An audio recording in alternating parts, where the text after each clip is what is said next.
I feel like it's probably a very universal experience to have literally thought, oh, I'm just going to check one quick thing on my phone.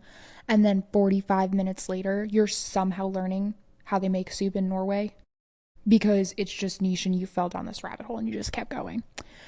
And I've been really thinking about this a lot. A lot of just, oh my gosh, what the heck is up with the digital boundaries, my phone, all of this. And so I'm going to tell you, I spend an average of 6 hours and 48 minutes on my phone a day. That's insane. That is insane. That is almost 30 years of my life. By the time my life is over, it'll be like 30 years of my life spent on my phone. Now, I have in the past 100% just rationalized this away by saying, okay, I work a lot on my phone. I do, and I really do. Okay, I'm constantly filming things, editing things, answering emails on the phone with my team because I work remotely. So don't get me wrong, 6 hours and 48 minutes a day.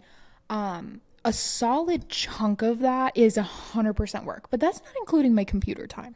Okay, and I work primarily from my computer. So clearly there's something wrong here. And I have just been sitting here thinking about how stupid it is to sit on my phone for that long. I mean, genuinely. Like, I'm just going to call it out, okay? Love you, but that's stupid. That is so stupid to sit there watching other people live their lives for 30 years of my life. Oh, it actually makes me like kind of sick to my stomach. I'm not gonna lie. Like, I actually feel really sick. And so, just like to prep you, this isn't about deleting everything off your phone. For a lot of us, that's not possible. And I mean, for me, it's like half my job is to be on my phone. I can't delete everything, but it is about figuring out how the heck to be more intentional and to not just waste away my life, because that's kind of what I feel like is happening. So I'm going to share a few apps that I feel like have made my time on my phone a little bit more focused on growth rather than distraction. And then also like some healthy boundaries that I'm working towards, because it's really important. So I am just going to give you a verse, okay? A little verse for the day. 1 Corinthians 6:12. It says, "Everything is permissible for me," meaning we're no longer under the Old Testament law, but not everything is beneficial. Yeah, I'm just going to say that one more time. Not everything is beneficial. So is it a sin for you to be on your phone? Absolutely not.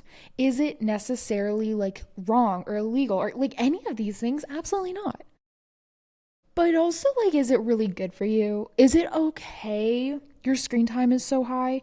And is it okay that you are spending so much significant space of your life watching a little screen, watching other people do things? Like, is that okay? I don't know. So, we're just going to be talking through discernment in digital consumption here because that's what it's all about, okay? And I am a believer, like, there are extremists out there that think that like a phone or technology or social media or whatever is just like always going to be a constant evil. I don't believe that. I have gained a lot from social media. First of all, obviously, my income, very helpful. Second of all, I have really genuinely created good friends on there. I have found really good ideas. I mean, half of my trips, I know where to go because of social media and I've been able to experience things. And I actually think that it is more of a good if used correctly, but it's one of those things where if done in extreme is extremely toxic. Okay? It's how you engage with social media and how you engage with your digital devices that is actually what matters. Okay? So, I'm reframing my screen time and I'm really thinking of it through the lens of stewardship. Like, how am I supposed to steward my digital space well? And that's what we're focused on. I mean, literally in Psalm 90:12, it says, like, teach us to number our days that we may gain a heart of wisdom. Am I spending time on my phone and like, is it wisdom fulfilling? No, it's not. It's not. Oh, it's so scary. Okay. So here are a couple apps that I am enjoying instead of scrolling. Because here, I have this habit of scrolling, okay? I have this habit of being on my phone. And I can do everything possible to avoid that. But at the same time, there are times where I'm just like on my phone and it just works out that way. So I'm trying to find ways to kind of switch out some of what I do on my phone so that way it's more growth oriented, it's healthier, it's more life giving versus just like sitting on TikTok. Okay. Like I've read The Anxious Generation, incredible book, really, really great. The author is incredible. And he's like literally straight up TikTok is like the worst thing for your brain. Like the worst thing for your brain. It causes so much anxiety in you. It's so anxiety inducing. It's not great. So what can I replace TikTok with? So at least there's something beneficial happening. First one, you're gonna laugh. I know you're gonna laugh, but I'm serious. I I've been really enjoying Duolingo. Okay, I'm so straight up. There's something about it feeling light and easy and a game like that I really enjoy. But at the same time, I'm like actively learning another language. Like I'm actually starting to pick up German kind of well. I picked German for so many reasons. But also my husband's in the military and there's like a, I don't know, 50-50 shot we end up in Germany someday. And I am German and all these things. So I'm like, you know what? We're going to learn German. This is going to be so fun. And so whenever I pick up my phone and would usually open TikTok, which is incredibly addictive, it makes me lose motivation, inspiration in that moment. I tend to just kind of sit on there for a while. I will go to Duolingo instead. I will go through a lesson. And then after that lesson, I usually turn my phone off. And I just replaced it so nicely and it just works out so well. Okay. Next, Libby or Kindle Unlimited or some sort of reading app. I like Libby because all you need is a library card and then you just get access to all libraries and you can actually read from your phone. How much better? Oh, you can also listen to audiobooks, okay? How much better it is to open my phone and pull up an audiobook or pull up a book for me to read over, and it is annoying to read on my phone. I am not sitting on my phone for long because I don't like to read on my phone. It is not that great because I'm just like the font needs to be a certain size and I just need to like keep on flipping the page and I feel like I can't get into the story as well. I don't love it. But when I open it up and that is my way to entertain myself, if I'm sitting in a doctor's office bored out of my mind, I don't want to pull up TikTok. I want to pull up Libby and I'm going to read a book instead. And that's really shaped things. Next, my third app that I'm highlighting is the Bible memory app, okay? Similar to Duolingo. It is kind of gamified and there's like lessons and you pick verses and it will help you memorize them because it like certain words disappear and you have to like go through it. And I'm just sitting there and I have already memorized a couple verses because it's just like literally 5 minutes a day. And instead of opening up another social media platform, I'm telling you, this is so good. It's called the Bible memory app. You pick your verses that you want to work on, you want to memorize, and you go through it. And I mean, Psalm 119:11 literally says, I have hidden your word in my heart so that I might not sin against you. Do you know how much more productive it is to practice Bible memorization over scrolling? Oh my gosh.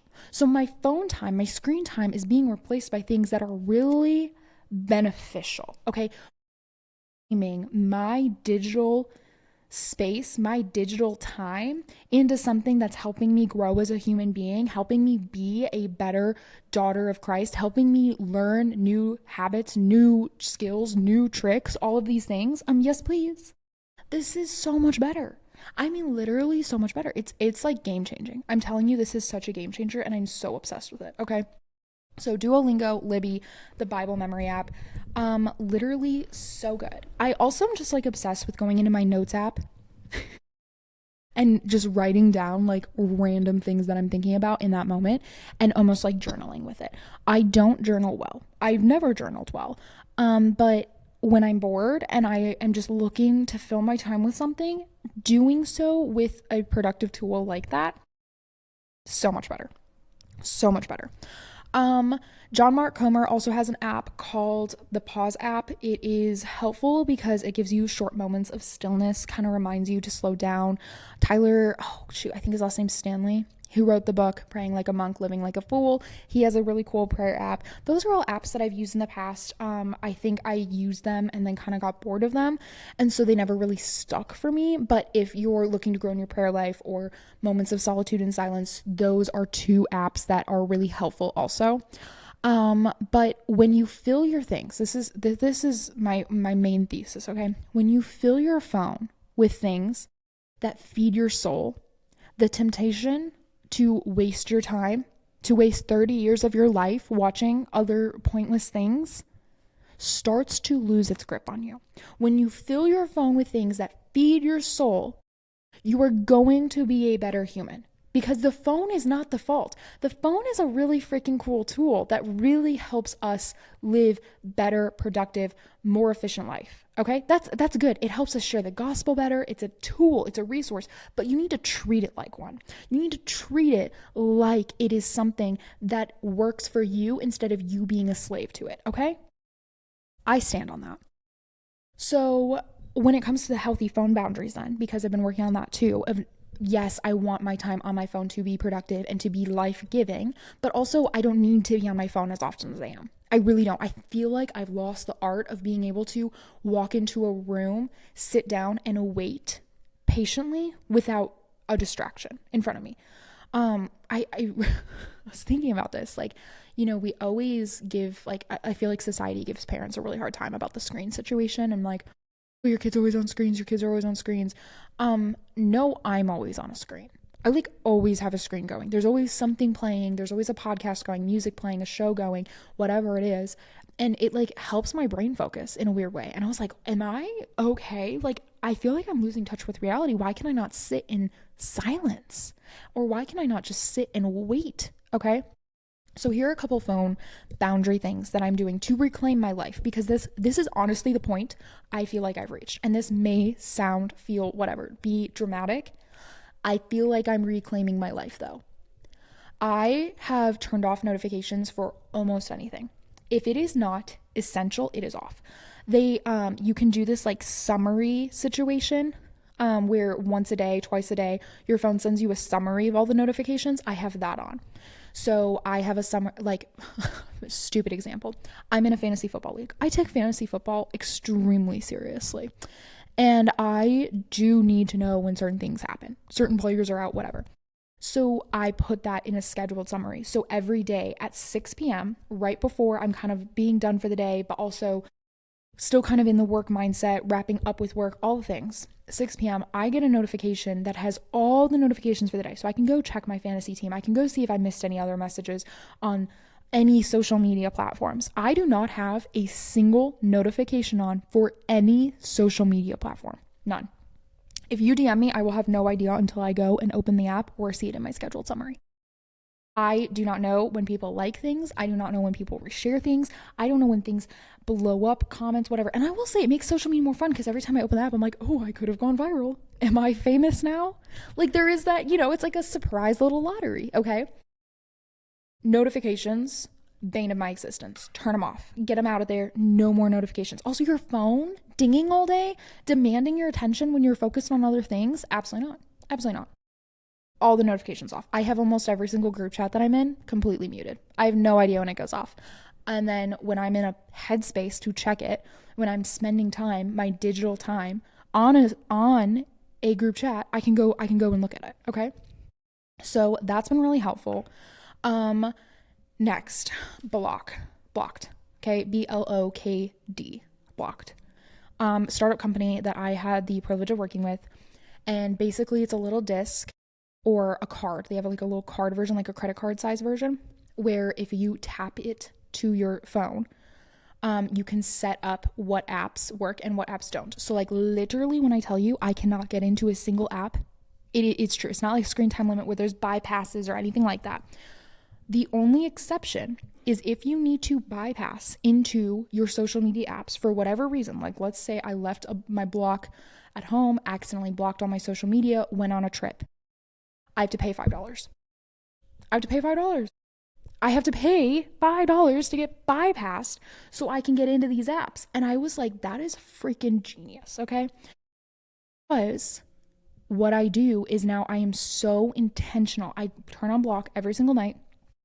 Sometimes I will literally turn it on at 3, sometimes I turn it on at 8, whatever the time is, I turn it on, and I can't get into social media, I can't get into anything. I can get into my Bible app, I can get into my text messages, I can get into my notes app and Duolingo, and then my workout app. I think that's like pretty much it. That's like pretty much the gist of it. And that's it. And then I have to go reset and go tap the little thing. And so the little block is actually upstairs in our loft. So you have to go up the stairs and you have to like kind of work for it to get into social media apps. Love. Love, love, love. It's been so great because I wake up and I cannot scroll. I have to get out of bed. I have to go and I go about my morning because you know what? It's no longer a priority for me to jump on social media first thing in the morning. I get up, I go do my morning routine, I go spend time with Jesus, I go walk outside, I go work out, I go do all these things. And then I'm like, oh shoot, I should probably check social media. That's huge. That's huge. And I'm loving it so much. Okay. So this is all super helpful, I hope, because our phones can either live as a distraction from life or it can help us dwell more deeply in our life. And the choice is ours to make. We get to make the choice on how we use our phones. We don't have to live in a space where we do whatever the phone commands us to do in the moment. We don't have to do that, okay? So seriously, I really encourage you. Try to replace your scrolling for at least 10 minutes a day with one of these other things. You're going to notice a difference. You're going to feel better about everything. And just remember, God does not call us into constant noise, to constant stimulation in the brain. He calls us to connection. He calls us to creativity, and he calls us to peace. And those are the things that we actually can find him in. And there's times when our device helps us in those settings. And we can use our digital footprints, our digital stewardship to achieve these things when we use it with intention, but it's not all the time. It's definitely not for 30 years of our life. Definitely not that. So that's just my suggestion. I'm feeling pretty spicy about all this. I told you, I feel like I'm reclaiming my time. I'm reclaiming my life. I'm reclaiming 30 years of my life right now. And I'm so excited. So I hope that this was helpful and I hope it inspired you.